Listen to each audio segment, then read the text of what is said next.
ফি সিফাতিল্লাহ, আল্লাহর গুণের সাথে অন্য কাউকে দাঁড় করানো।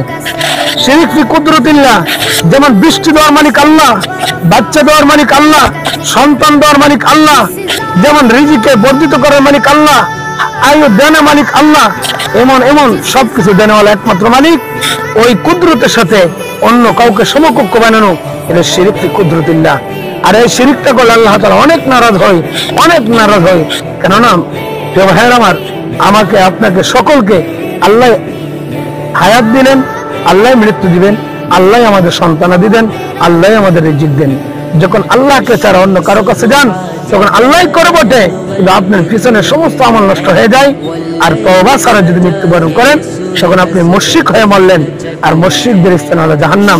আল্লাহ আমাদের সকলকে এরকম শিরিক জঘন্যতম গুনাহ থেকে পরহেজ করা এবং এই শিরিক কাজটা বোঝা সকলকে তৌফিক দান করে। সকল বলে আমিন।